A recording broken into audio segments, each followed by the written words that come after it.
Today, we're digging into a metal that honestly powers just about everything, from our phones to our fighter jets. We're talking about copper. A brand new White House executive order just put the entire world on notice, suggesting that America's reliance on foreign copper might be a serious national security threat. This is kicking off a process that could totally reshape the global market for this crucial metal. So let's break down exactly what's going on. All right, here's how we're going to tackle this. First, we'll look at what this presidential order actually says. Then, and this is the big one, why is copper suddenly being viewed as a national security issue? After that, we'll get into the investigation that's being launched, what it's supposed to find out, and finally, what could happen when all those findings land on the president's desk. So it all kicked off on February 25th, 2025. That's the day President Donald J. Trump signed Executive Order 14220.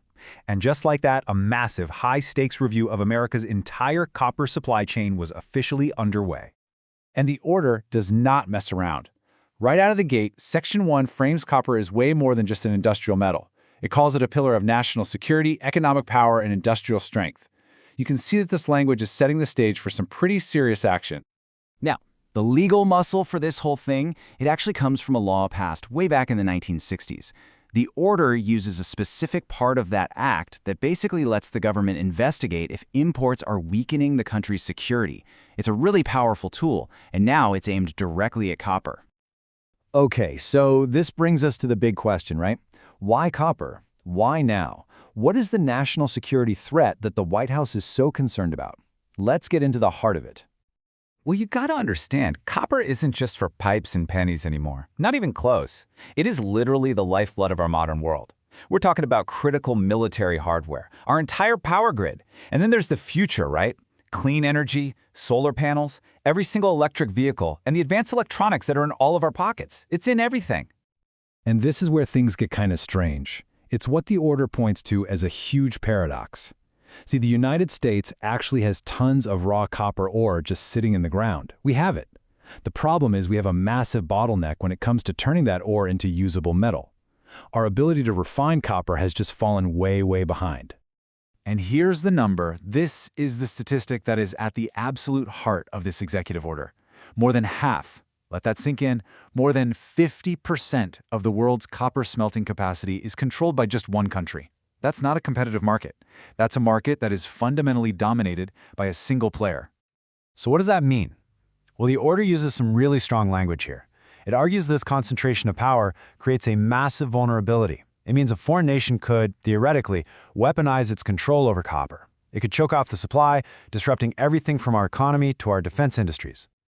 So given that pretty scary possibility, the executive order's main purpose is to kick off a formal, top-to-bottom investigation. So let's take a look at how that's actually going to work. This isn't just some casual review. It's being done under a very powerful and sometimes controversial authority known as a Section 232 investigation. Basically, it's a tool that gives the president the power to figure out if imports of any product are a threat to national security, and if so, to do something about it. And believe me, when they say they're investigating copper, they mean they're investigating all of it. The scope here is huge. They're looking at the entire supply chain, from raw ore just pulled out of a mine, to refined copper, to alloys, and even scrap metal and products made from copper. The whole shebang. So what is the Secretary of Commerce actually supposed to be looking for? What's the mission? Well, the mandate they've been given is incredibly detailed. The order itself lists about 9 different factors, but you can really boil it all down to these 3 key steps. First, what do we need in the U.S. and what can we make ourselves? Second, where does the rest of our copper come from and what are the risks associated with that? And third, how do foreign trade practices impact our own domestic industry? And they're not just looking at spreadsheets. The investigation is specifically ordered to dig deep into the economics of it all. They'll be looking for stuff like foreign government subsidies that give other producers an unfair advantage, or predatory pricing tactics that are designed to drive U.S. companies out of business. Okay, so after all of this digging and all of this analysis, it all has to come together. The whole investigation is on a strict deadline, and it all culminates in one single, incredibly important report that goes straight to the president. And yeah, that clock is ticking loud. From the day the order was signed, February 25th, the Secretary of Commerce has exactly 270 days to get this massive investigation done and submit the final report.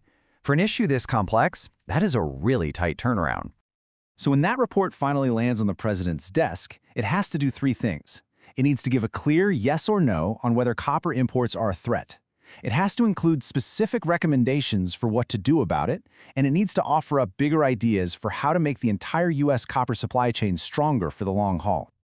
So, what could those actions actually look like? Well, the order itself kind of lays out a menu of possibilities.